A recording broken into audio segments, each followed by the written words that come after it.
వేణుగోపాల్ రెడ్డి గారు, లక్ష్మణ్ రావు గారు, బీటీ నాయుడు గారు, వెంకటేశ్వర్ల గారు ఇష్యూ గురించి మాట్లాడారు అధ్యక్ష.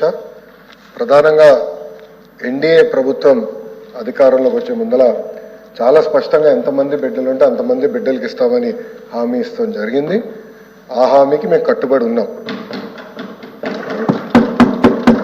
రెండో అంశం అధ్యక్ష, అందుకే గైడ్ లైన్స్ రూపొందించడానికి కొంచెం సమయం కావాలని అడిగాం. నేను కూడా ఇది కొంచెం సీరియస్గా తీసుకుంటున్నా.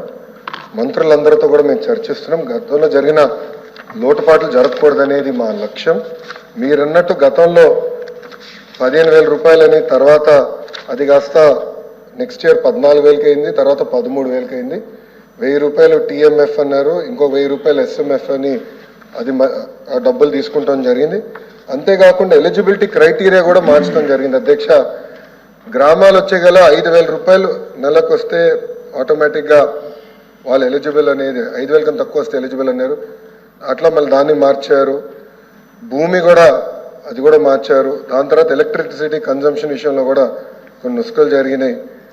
ఇంతేకాకుండా పాదయాత్రలో కూడా నేను అనేక మందిని కలిసినప్పుడు వాళ్ళు చాలా స్పష్టంగా మేము ఇప్పుడు అప్పు చేసి ఒక 4 వీలర్ 4th హ్యాండ్ బండి కొన్నాం అంటే 30,000 రూపాయలు 40,000 రూపాయలు పెట్టి ఒక స్కార్పియో కొనుక్కున్నాం.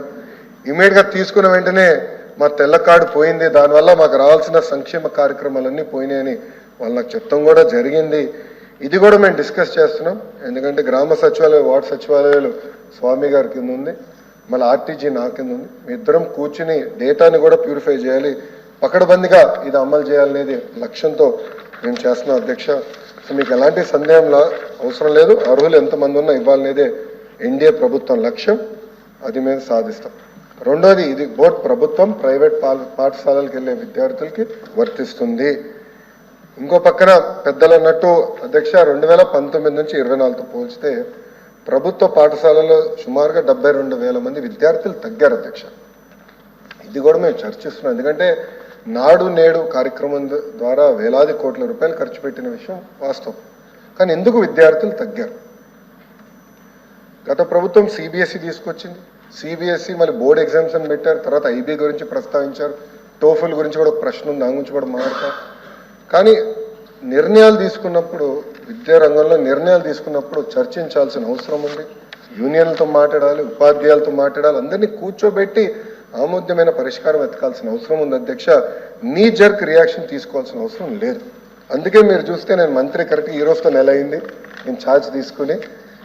నేను కూడా అధికారులు చెప్పేది ఒకటి, రాబోయే సంవత్సరం ఏం చేయబోతున్నాం రోడ్ మ్యాప్ వేద్దాం, అందరితో చర్చిద్దాం, సంఘాలు అందరినీ కూర్చోబెడదాం, మాట్లాడదాం, వచ్చే సంవత్సరం నుంచి అమలు చేద్దాం.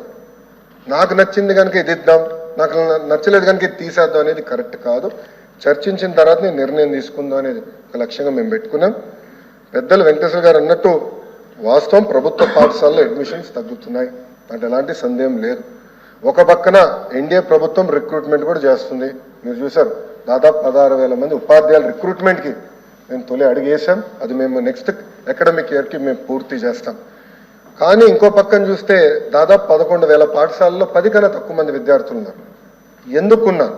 ఎలా అడ్మిషన్స్ పెంచాలి, నాణ్యత ఎలా పెంచాలి, అసెస్మెంట్ ఎలా చేయాలి, టెక్నాలజీతో జోడించి ఎలా చేయాలి, first grade, second grade, third grade pressure లేకుండా సిస్టమేటిక్ ఎట్లా చేయాలనేది కూడా మేము చర్చిస్తున్నాం. పక్క రాష్ట్రాల్లో కూడా ఏం జరుగుతుందో మేము చూస్తున్నాం. అటు ఉత్తరప్రదేశ్లో ఒక మోడల్ ఉంది, ఢిల్లీలో ఒక మోడల్ ఉంది, పక్క రాష్ట్రాల్లో కూడా ఏం జరుగుతుందో అందరం చర్చిస్తున్నాం. అధికారులు కూడా ఒక టీం వేసాం, వాళ్ళు కూడా వెళ్ళి చూస్తున్నారు. వాళ్ళు నివేదిక ఇచ్చినా నేను కూడా వెళ్ళాలనుకుంటున్నా. వెళ్ళి ఏం చేస్తున్నారో మోడల్ చూసి మన రాష్ట్రానికి కరెక్ట్ మోడల్ ఏంటనేది రూపొందించి అది మీ ముందర పెట్టి అందరు అభిప్రాయాలు తీసుకున్న తర్వాత మళ్ళీ ఆంధ్ర రాష్ట్ర ప్రజలు తల్లిదండ్రులు ముందర పెడతా వాళ్ళ అభిప్రాయాలు సేకరించిన తర్వాతనే వచ్చే అకాడమిక్ ఇయర్ నుంచి మేము అమలు చేస్తాం.